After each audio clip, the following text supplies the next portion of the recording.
नमस्कार. नम्रताच किचनमध्ये आपलं सर्वांचं स्वागत आहे. आज आपण 3 दिवस तांदूळ न भिजवता झटपट होणारे तांदळाच्या पिठापासून अनारसे बनवणार आहोत. तर चला मग आपण बनवायला सुरुवात करूया. त्यासाठी इथे मी एक मोठी वाटी तांदूळाचं पीठ घेतलेलं आहे आणि ते आता मिक्सरमध्ये घेऊया आपण. आणि त्याच्यात आपल्याला घालायचं आहे गूळ. गूळ पण मी पावणा वाटी घेतलेला आहे. सुरुवातीला आपण थोडं अर्धं गूळ घालूया ह्याच्यात आणि मिक्सरमध्ये चांगलं फिरून घेऊया. जास्त आपल्याला फिरवायचं नाही आहे. 1-2-3 वेळा असं फिरवलं का चांगलं ते मिक्स होऊन जाईल. आता बाकीचंही गूळ आपण ह्याच्यात घालूया आणि तसंच फिरवून घेऊया. ह्याच्यात मी चवीसाठी थोडी वेलची घातलेली आहे. ती पण आपण असं मिक्सरमधून एकदा फिरून घेऊया.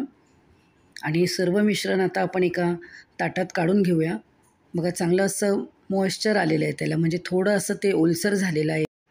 आता आपण ह्याच्यात दूध घालूया. मी सुरुवातीला 3 टेबलस्पून दूध घालत आहे. जास्त पण दूध घालायचं नाही आहे, कारण गूळ पण घातलेला आहे, त्याचा ओलसरपणा आहेच ऑलरेडी. आता हे चांगलं आपल्याला सर्व मिक्स करून घ्यायचं आहे. बघा अशी मूठ यायला लागली का अजून 2-3 टेबलस्पून फक्त दूध घालायचं आहे. बघा चांगलं मी असं मळून घेतलेलं आहे. ह्याचे गोळे करून घेऊया असे चपटे. तुम्हाला हवं त्या हिशोबाने तुम्ही छोटे मोठे बनवू शकता, पण पातळ करू नका, जाड ठेवा थोडे. आणि आता हे सर्व बनवून झालेले आहेत.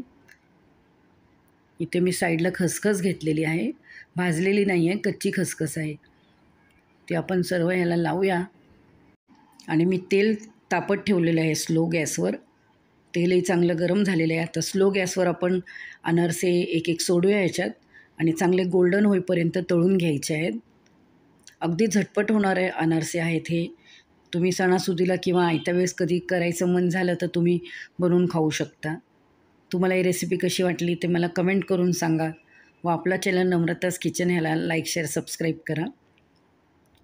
बघा लगेच त्याला असं आपल्याला हलवायचं नाही आहे, नाही तर ते पाण्यात विरघळून जातील. एका बाजूने चांगले गोल्डन झाले का आता आपण ह्याला दुसऱ्या बाजूने चांगले तळून घेऊया.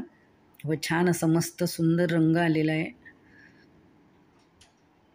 आणि गॅस स्लोच ठेवायचा आहे आपल्याला. बघा चांगले दुसऱ्या बाजूनेही तळून झालेले आहेत.